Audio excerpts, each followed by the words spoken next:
saying, you know what, around here you just never know who's going to come up and interrupt everything that you're doing. I have a feeling those girls don't know the end of the story, do they?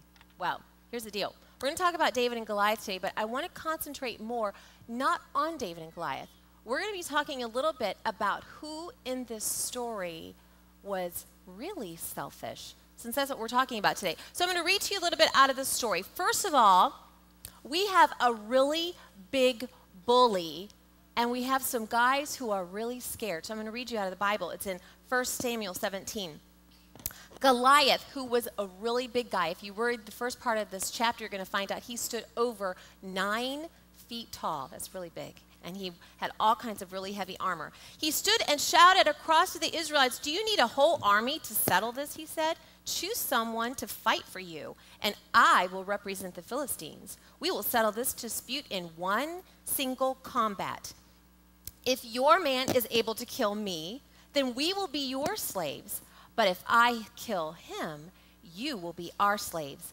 I defy the army of Israel. Send me a man who will fight with me." So every day Goliath came out and he taunted the Israelites. But here's what happened to King Saul and the army. When Saul and the Israelites heard this, they were terrified and deeply shaken. Here's the deal. King Saul and the soldiers in the army, their job was to defend God and the Israelites and to fight. I often wonder, the Bible says that for 40 days, twice a day, Goliath would come out and taunt them. And I think about Saul in his tent, and I think, like on day 32, was he sitting there thinking, this isn't getting resolved. I mean, how many days are we going to go with Goliath coming out and taunting the Israelite people and none of us doing anything? The king was too chicken. The Israelites were too chicken. And you know what? It was the giant of selfishness. So I thought to myself, well, you know what, Miss Mindy? Maybe it wasn't really selfishness. Maybe they were just scared, which they should have been scared because Goliath was a scary guy. Here's what they were forgetting. God was on their side. God made King Saul the king, and it was his job to defend God and the Israelite people. And you know what they said to themselves?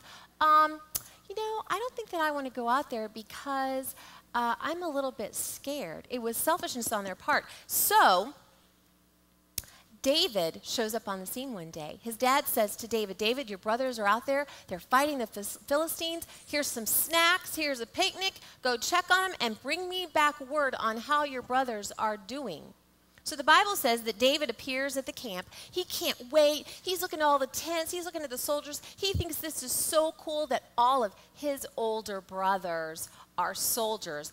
And here is what happened when he got there. So David left his things with the keeper of supplies and hurried out to the ranks to greet his brothers. And as he was talking with them, he saw Goliath, the champion from Gath, come out from the Philistine ranks, shouting his challenge to the army of Israel.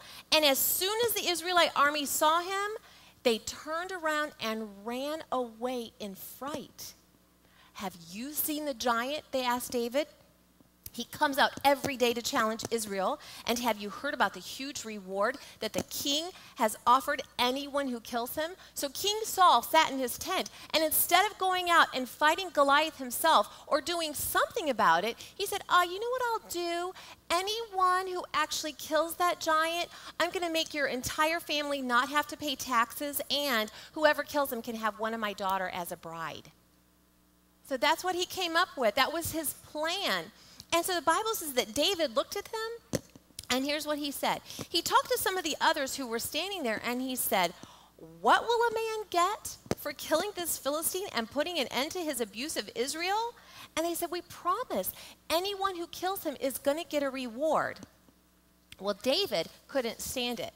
So he decides in his heart immediately, without question, didn't think of himself for 1 second, and he said, "I am going to fight him." Well, his older brother, when he heard him, he said, "David, what do you think you're doing? Get home. You've done your job. Stop talking to the soldiers. You don't know what you're talking about." Well, David said in his heart, I'm going. So he went and he found King Saul. And this is what he did. He went into the tent and he said to the king, imagine this, little David, don't worry about a thing, David told Saul. I'll go fight this Philistine. Don't be ridiculous, Saul replied. There is no way you can go against this Philistine. You are only a boy, and he has been in the army since he was a boy. Well, I started thinking, you know what? How could this kind of apply to us? And I thought to myself, you know what? We don't have any like Goliath of Gaths in our lives. But I have a feeling in a room this big with this many kids, there are some kids in here who have giants in your life like this. Here's one. Some of you come from a really tough family. I know some of you do. Maybe your parents have already gone through a divorce and it was really, really hard for you. Or maybe they're going through one. Or maybe they're separated. Or maybe you don't even live with your mom and dad. Some of you are being raised by aunts and uncles or grandparents. And for you, that is really, really hard. And it is like this huge giant in your life that you just can't get past. That's a giant in your life. Some of you would say, you know what, Miss Mindy, there's something physically wrong with me. I know of some kids in our ministry who have issues where when they go to the doctor, I mean, it is major, major stuff. And they would say, you know what, I am different from everyone in my school because of what's going on with my body. And for you, that is a very huge giant. You think, you know, Miss Mindy, that's so hard to get past. Some of you would say, you know what, I am not smart at all.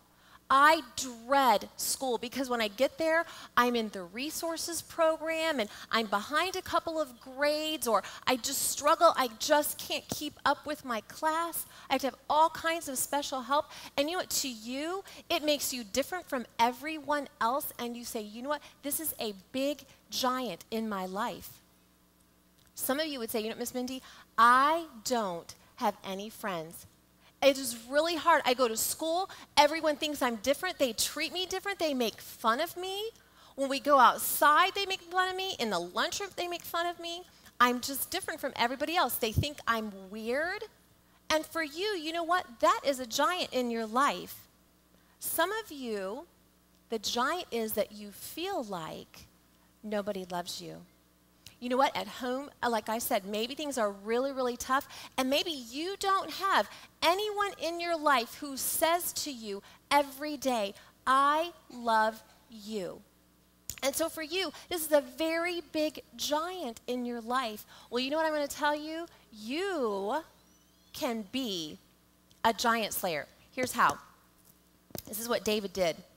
David said, King Saul said, here's a whole bunch of armor for you to put on. David put it on, and he couldn't even walk. It was so big. He said to King Saul, I can't do this way. He takes off all the armor, and he walks out there on the field, and Goliath walked out toward David with his shield bearer ahead of him. He had to have one person just to carry his big, old, heavy shield. And he was sneering in contempt at this ruddy-faced boy. And this is what he said, am I a dog? He roared at David, that you come at me with a stick? And he cursed David. He started swearing at him by the names of his gods. Come over here, and I'll give your flesh to the birds and the wild animals. So Goliath is totally making fun of David.